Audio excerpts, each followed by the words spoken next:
is Ben Brennan, and this is Informative Speech 2, and my topic is architecture.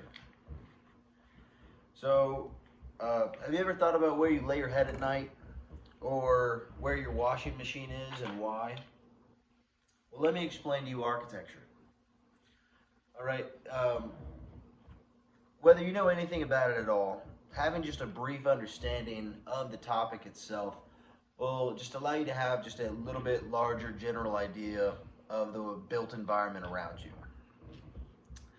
The central idea of this is basically architecture is everywhere and it encompasses a lot more things than people might expect, and I'm here to prove that to you. I'm a fourth year architecture major, and I currently work at a architecture firm in Mishawaka. And so basically what we're going to be talking about today is that architecture is everywhere and it's everything, and it makes us comfortable and safe, and why I chose it, why I chose to study it. So architecture is everywhere. From basic stick shelters and tents when you're camping to the ancient pyramids of Giza, architecture has no scale. There's no scale. It's everything from art to a historical record of societies to a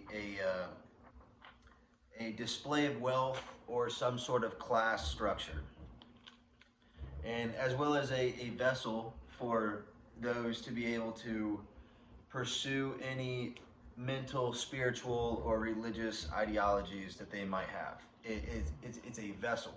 It's a safe environment. And speaking of safe environment, architecture is more than just walls and a ceiling. From designing systems to keep your house cool in the summer and warm in the winter through passive design options, to even thinking about something as minuscule as how many steps you're going to have to take unloading your groceries from your garage to your kitchen counter. These are all part of the large umbrella of what's considered architecture. And while it's comfortable, it also keeps you safe. And while it keeps you safe, the way it keeps you safe is from historical records of how buildings have succeeded and failed, as well as formulas of building materials and structural elements and just things that keep the floor under your feet. And it's beyond just keeping you safe in that aspect. It also keeps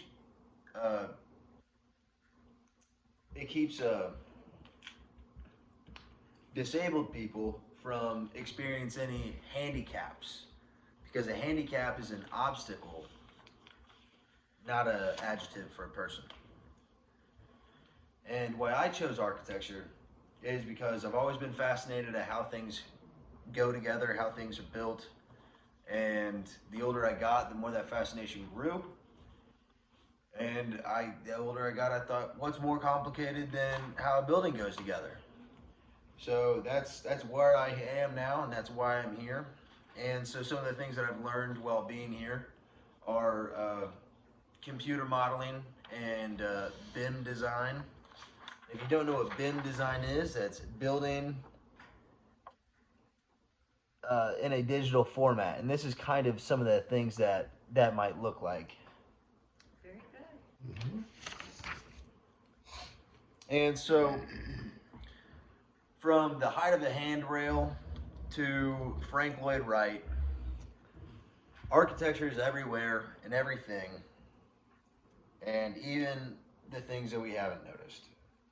And even if you think it's the most boring subject in the world, now, if you want to take anything away from this, know that stairs are generally 6 to 7 inches high and 11 to 12 inches deep.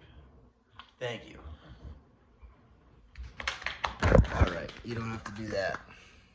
I thought it was good. I did too. Very